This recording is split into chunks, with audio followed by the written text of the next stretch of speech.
Hi மக்களே, நம்ம இன்னைக்கு என்ன பார்க்க போறோம்? பிக் பாஸ் சீசன் 9ஓட இன்னைக்கோட எபிசோட் ரிவ்யூ தான் மக்களே பார்க்கணும். இன்னைக்கோட எபிசோட்ல என்ன நடக்குதுன்னு பார்த்தீங்கன்னா, இன்னைக்கு நம்ம ரம்யா ஜோவும் இன்னொருத்தவங்களும் உள்ள வந்திருக்காங்க மக்களே. உள்ள வந்த உடனே என்ன பிக் பாஸ் என்ன சொல்றாங்க பார்த்தீங்கன்னா, நானே டிசைவிங், அவங்க ஏன் இத்தனை நாள் இருந்தாங்க அப்படின்ட்டு நீங்க யாருன்ட்டு நீங்க உங்களுக்கு தோன்றவங்கள சொல்லணும் அப்படின்னு சொல்றாங்க மக்களே. ரம்யா ஜோ யார் சொல்றாங்க பார்த்தீங்கன்னா, சாண்ட்ரா சொல்றாங்க மக்களே.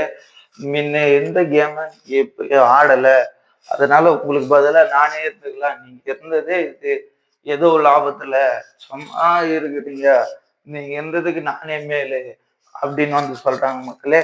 அதுக்கப்புறம் பாத்தீங்கன்னா பிரவீன் பிரவீன் யாரு சொல்றாரு பாத்தீங்கன்னா, பிரவீன் சபரிய சொல்றாரு மக்களே. சபரி அப்புறமேட்டு கானவனத்தை சொல்றாரு மக்களே. நீங்க இருந்ததுக்கு நானே எடுத்துக்கலாம், நீங்க இருந்தது ஒரு கேமும் இல்ல, ஒண்ணுத்துல எப்படி 93 நாள் 94 நாள் இருந்தீங்கன்னு எனக்கு ஒண்ணுமே புரியல அப்படின்னு சொல்ற மக்களே.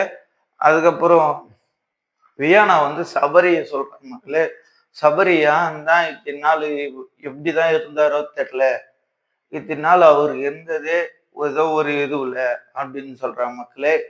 கானா வினோத் என்ன சொல்றாரு பார்த்தீங்கன்னா, வயசு பத்தி பேச சொல்லோ, ஏ உனக்கு என்ன 50 வயசு ஆயிடுச்சு, இதுக்கப்புறம் கல்யாணம் பண்ணி இப்படி குழந்தை அப்படின்னு யார் பார்த்தீங்கன்னா, நம்ம திவ்யா கணேஷ் அங்க உட்கார்ந்துக்கிற விக்கல்ஸ் கிட்ட, சபரி கிட்ட, அரோரா கிட்ட சொல்ற மக்களே.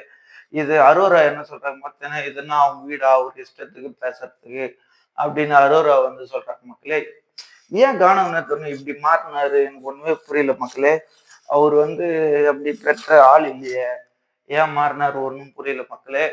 உங்களுக்கு புரிஞ்சா இந்த கேம் பிளேயிங்கா, இல்ல ஜஸ்ட் பார்க்க போறாரு வேட்டர்மில்லன், இல்ல வாட்டர்மில்லனால அவர் தாக்கப்படுவாரா, எப்படி முன்னிரு டாஸ்கர்னா எப்படி ஓட்டு இல்ல கம்மியாகிறதுக்கு வினோத்தனனை அவங்க கீரை சுத்தி எல்லாரும் தப்பாதான் இப்போ ப்ரமோல காட்டுறாங்க. அது ப்ரமோல காட்டுறதுக்கும் கரெக்டா, இல்ல ப்ரமோல கானனத்தனை வெளியே அனுப்பணும்னு காட்டுறாங்களா, ஒண்ணுமே புரியல மக்களே. அதுக்கப்புறம் பாத்தீங்கன்னா, நம்ம விக்கல்ஸ் திவ்யாவோட கதையை ரம்யா ஜோ பேசுறாங்க மக்களே. ரம்யா ஜோ என்ன பேசுறாங்க பார்த்தீங்கன்னா, அவரு பேசுனா அது கரெக்டு, அதே நம்ம திருப்பி பேசுனா நம்ம கத்துறோம், ஃப்ராடு, பொய் சொல்றோம், சும்மாவே எதுக்கும் பார்த்து தெரியாது அழுகுறோம். அவர் சொன்னா அது கரெக்டு, அவர் சொன்னா அப்ப நான் தப்பு பண்ணிட்டேன் என்னை மன்னிச்சிருக்க அப்படின்னு சொல்றாரு அவர் மட்டும் அப்படின்னு ரம்யா ஜோ சொல்றாங்க மக்களே. அதுதான் அவர் பண்ண அவர் கதை, அவர் இன்னும் ஒன்னா சுத்திட்டு ஏதோ ஒன்னா பண்ணிட்டு என்ன தப்பு பண்ணாலும் சாரி.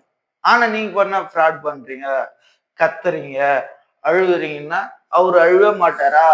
அவங்களாம் எப்படி இருக்கு 94 வந்தாரே தெரியல மக்களே. அவங்க அது பிஆர் ஓக்குறாங்கல்ல, அந்த மூலியமா தான் வந்திருப்பாங்க அவங்க. சத்தியமா அப்படில ஒரு ஆம்பளை நேரத்துக்கு போறோம் அழுகணும், எனக்கு ஒண்ணுமே புரியலையா. எப்படி ஆழ்ந்து எப்படி ஓட்டு வாங்கி என்னதான் பண்ண போறாங்க, சத்தியமா என்னால ஒண்ணுமே புரியல. ஏன் அழணும்? அந்த இவரு மட்டும் திவ்யா கணேஷ் எழுதுறதுக்கு ஐயோ ஃப்ராடு, பொய், பித்தலாட்டம் அப்படின்ற. அப்ப நீ எல்லாம் என்ன பித்தலாட்டம் பண்ணி நீ அழியவே இல்லையா? நான் போறேன், நான் இறக்கத்தே இல்லை, இதுதான் இது, நான் பண்றதுதான் இதுன்ட்டு பொட்டேஷன் ஏறி இதுங்கிற மக்களே. இதுக்கப்புறம் என்னால சொல்ல முடியுது, எவ்வளவு ஷார்ட்டா என்னால சொல்ல முடியுமோ அந்த பண டாஸ்க்ல எல்லாம் இம்ப்ரூவ் பண்ணி தான் கேட்குறாங்க. இதோட இந்த வீடியோவை முடிச்சுக்கிறேன். நெக்ஸ்ட் வீடியோவோட பார்க்குறேன். கடைசி வரையும் பார்க்குறவங்க சப்ஸ்கிரைபர் லைக் பண்ணிட்டு ஷேர் பண்ணிட்டு பாருங்க. பாய்.